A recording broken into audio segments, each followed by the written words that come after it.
Hello students, I am Arvind Kumar, PhD Physics from Suraj School, Rewari. Today we will discuss the topic average relaxation time. It is from second unit of first chapter Electric Current and Resistances. बहुत छोटा सा topic है, एक conceptual question पूछा जा सकता है, इससे 1 मार्क्स का क्वेश्चन बनता है, इसलिए इसको इग्नोर नहीं कर सकते। टॉपिक है एवरेज रिलैक्सेशन टाइम, जो हम रिप्रेजेंट करते हैं टाउ से। हमने ड्रिफ्ट वेलोसिटी के एक्सप्रेशन में पढ़ा भी ऐसे ई टाउ अपॉन में एम, तो इसके बारे में पूछ सकते हैं, लेकिन इसका जो रिलेशन होगा आगे वो काफी इंपॉर्टेंट होने वाला है।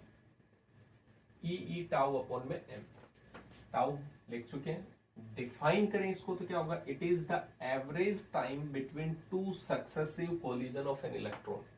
सपोज करते हैं यहां पे एक हम वायर कंसिडर कर लें, ये एक वायर है, एक इलेक्ट्रॉन यहां से मूवमेंट कर रहा है, रेंडमली मूव करेंगे पॉजिटिव एंड इलेक्ट्रिक फील्ड के अपोजिट डायरेक्शन में, यहां से चला यहां तक, ये स्ट्रेट जा रहा था, जब तक ये दूसरे से कोलाइड नहीं करता तब तक ये स्ट्रेट पाथ मूव कर रहा था। यहां पे ये इस डायरेक्शन में, तो इसने जो रिलैक्स किया वो टाइम हमने मान लिया टाउ 1। ये इलेक्ट्रॉन यहां से नेक्स्ट कोलिजन तक आ रहा है, यहाँ पे मान लेते हैं 1 माइक्रोसेकंड का टाइम लगा, यहाँ पे 1-2 माइक्रोसेकंड का अलग अलग टाइमिंग हो सकता है, तो यहाँ पे हमने टाइम मान लिया टो 2। तो जो टाइम होगा बिटवीन टू सक्सेसिव कोलिजन, ऐसे सभी अगर सक्सेसिव कोलिजन के बीच का जो टाइम है वो डिफरेंट डिफरेंट होगा, हम उन सभी का एवरेज कैलकुलेट कर लें तो उसे क्या नाम देंगे, एवरेज रिलैक्सेशन टाइम, की कितनी देर तक उस इलेक्ट्रॉन ने रिलैक्स किया बेसिकली। तो इसको कैलकुलेट करें अगर मैथमेटिकल टर्म्स में, तो हम क्या कह सकते हैं, मीन फ्री पाथ, कितना फ्री पाथ उसने ट्रेवल किया, यहां से यहां तक गया फ्री पाथ था, कोलिजन हो गया, उसके बाद में यहां से लेके यहां तक फ्री पाथ था, तो इसका मतलब फ्री कितना पाथ था, दैट मीन्स हम ये कह सकते हैं, इसको रिप्रेजेंट करते हैं लैम्डा से, बट बेसिकली ये कह सकते हैं डिस्टेंस कितने ट्रेवल की इसने। दूसरा कह सकते हैं कितनी स्पीड से, तो स्पीड कितनी होती है जब भी इलेक्ट्रिक फील्ड में मूव करेगा, ड्रिफ्ट वेलोसिटी, तो यहां से यहां तक जो डिस्टेंस थी उस डिस्टेंस को हमने कहा मीन फ्री पाथ, और कितनी स्पीड से मूवमेंट किया उसको हम क्या नाम दे रहे हैं, ड्रिफ्ट वेलोसिटी। तो बेसिकली डिस्टेंस अपॉन में वेलोसिटी या स्पीड क्या कहलाता है, टाइम। तो वही हमने सिंपल एक्सप्रेशन में ये टाइम कैलकुलेट किया, तो इसे ही क्या बोलते हैं, average relaxation time.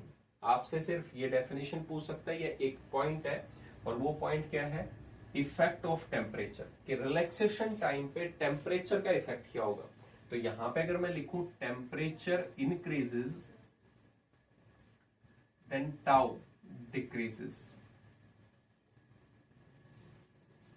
Tau decreases in case of metal और कंडक्टर्स। कैसे, यहां पे अगर मैं कहूं कि टेम्परेचर मैंने इस कंडक्टर के अक्रॉस इंक्रीज किया है, टेम्परेचर बढ़ गया, तो टेम्परेचर अगर इंक्रीज होगा तो ये इलेक्ट्रॉन जो होगा वो थोड़ा फास्टली मूव करेगा, और अगर ये स्पीड अप होगा, अब आपके माइंड में ये आना चाहिए कि टेम्परेचर बढ़ाने से कैसे होगा, तो वहां पे उसकी थर्मल स्पीड भी थोड़ी इंक्रीज होती है, तो वहां पे उसकी काइनेटिक एनर्जी इंक्रीज होगी, तो इसका मतलब यहाँ पे थोड़ा फास्ट मूव करेगा। फास्ट अगर कोई चीज चल रहा है तो वही दो कोलिजन के बीच में अब टाइम जो लगेगा वो क्या लगेगा, कम लगेगा। तो इसलिए हम कहते हैं कि जैसे ही टेम्परेचर को अगर इंक्रीज करेंगे, जो स्पीड थी, फास्टिंग थी प्रोसेस इलेक्ट्रॉन के मूवमेंट की, वो तेज होगी, तो उसे रिलैक्स करने का टाइम क्या मिलेगा, कम मिलेगा। इसलिए हम क्या कह देते हैं, if temperature increases then average relaxation time decreases. Clear हुआ पॉइंट। तो ये पॉइंट आपसे पूछ सकता है, इस पॉइंट को हमेशा याद रखेंगे, आगे भी कंसेप्चुअल क्वेश्चंस में हम इसका यूज करेंगे। ठीक है। दूसरा जो टॉपिक हमारे पास में आज वो छोटा सा, वो भी है इस बार के हमारे सीबीएसई के एग्जाम में आया भी हुआ था, जिसका नाम है mobility. Mobility, what is mobility, इसको डिनोट करेंगे म्यू से, मोबिलिटी। यहां पे इसको डिफाइन कर रहा है, तो मोबिलिटी यहां पे जस्ट कहता है it is the ratio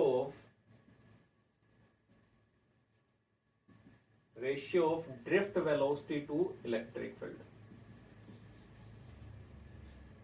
two applied electric field,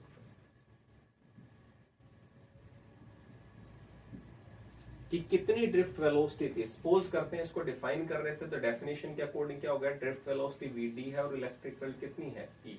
तो यहाँ पे म्यू इज इक्वल टू कितना हो गया, वीडी अपॉन में drift velocity per unit electric field. कि यहाँ पे मैं कहूँ कि ये कंडक्टर है और इस कंडक्टर में आपने कितनी इलेक्ट्रिक फील्ड अप्लाई की तो इस इलेक्ट्रॉन की ड्रिफ्ट वेलोसिटी कितनी होगी। अगर ये कंडक्टर है तो इसकी मोबिलिटी कितनी, इलेक्ट्रॉन की मोबिलिटी कितनी थी। नेक्स्ट अगर मैं दूसरे कंडक्टर में जाए तो वहां पे इलेक्ट्रिक फील्ड कितनी अप्लाई करते हैं तो वहां पे मूवमेंट दैट मींस रैपिडनेस कितनी होगी आपके उसमें अगर हम इलेक्ट्रिक फील्ड अप्लाई करते हैं। इलेक्ट्रिक फील्ड बेसिकली एक टाइप का क्या है, फोर्स है पर यूनिट। सभी में अगर इलेक्ट्रिक फील्ड फिक्स कर दें तो कितनी कितनी ड्रिफ्ट वेलोसिटी आएगी सभी कंडक्टर्स में, तो वो जो होगा वही क्या होगा, मोबिलिटी।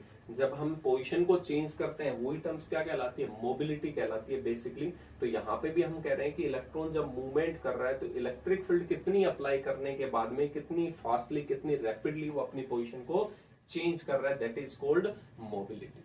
अब यहाँ पे इसका रिलेशन आया था कि आगे हम कैसे प्रोसीड कर सकते हैं, तो ड्रिफ्ट वेलोसिटी का रिलेशन हम पहले ड्राइव कर चुके हैं। तो मोबिलिटी में अगर पुट करें इसे, आपको कह सकता है what is the relation between average relaxation time and mobility. तो आप क्या लिखेंगे वहां पे, ड्रिफ्ट वेलोसिटी, और ड्रिफ्ट वेलोसिटी का एक्सप्रेशन हमें पता है ई टाउ अपॉन में, और ये इलेक्ट्रिक फील्ड था, ये भी इलेक्ट्रिक फील्ड है सेम, तो electric field to electric field cancel out, तो यहाँ पे एक्सप्रेशन क्या होगा, ई टाउ अपॉन में एम। अब ये हो सकता है कि कोई भी कंडक्टर जो था, कंडक्टर के अंदर रिलैक्सेशन टाइम, टेम्परेचर इंक्रीज करेंगे तो टाउ डिक्रीज, तो मोबिलिटी भी क्या होगी, डिक्रीज होगी इन केस ऑफ कंडक्टर्स। तो यहाँ पे कंडक्टर के बारे में था, क्लियर हुआ पॉइंट। तो यहाँ पे ये रिलेशन है between relaxation time and mobility. Next point हमसे पूछ सकता है इसकी यूनिट, तो यूनिट भी हम डिस्कस कर लेते हैं मोबिलिटी की, 1 मार्क्स में काफी बार पूछा जाता है। ड्रिफ्ट वेलोसिटी की क्या होती है, वेलोसिटी एज तो क्या होता है, मीटर पर सेकेंड, और यहाँ पे इलेक्ट्रिक फील्ड हम पढ़ चुके हैं, 2 यूनिट होती है, वोल्ट पर मीटर भी होता है और दूसरा न्यूटन पर कुलाम भी होता है। तो यहाँ पे हम न्यूटन पर कुलाम अगर लिखते हैं तो कुलाम ये ऊपर चला जाएगा, मीटर कुलाम पर न्यूटन सेकेंड, ये यूनिट भी होती है। और दूसरी अगर हम लिखना चाहें तो मीटर पर सेकेंड, और इलेक्ट्रिक फील्ड की एक और होती है वोल्ट पर मीटर, तो मीटर ऊपर चला जाएगा, कितना हो जाएगा, मीटर स्क्वायर वोल्ट सेकेंड, ये भी यूनिट है इसकी। बाकी डायमेंशन फॉर्मूला भी आपको पता है, ड्रिफ्ट वेलोसिटी, वेलोसिटी का डायमेंशन फॉर्मूला पता है, इलेक्ट्रिक फील्ड का भी हम डिस्कस कर चुके हैं पहले। तो अगर दोनों को डिवाइड कर देते हैं तो जो डायमेंशन फॉर्मूला आएगा that will be the mobility.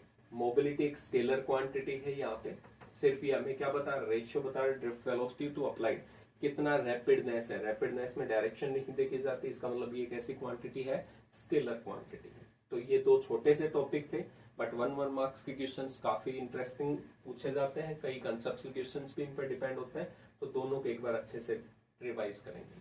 Thank you.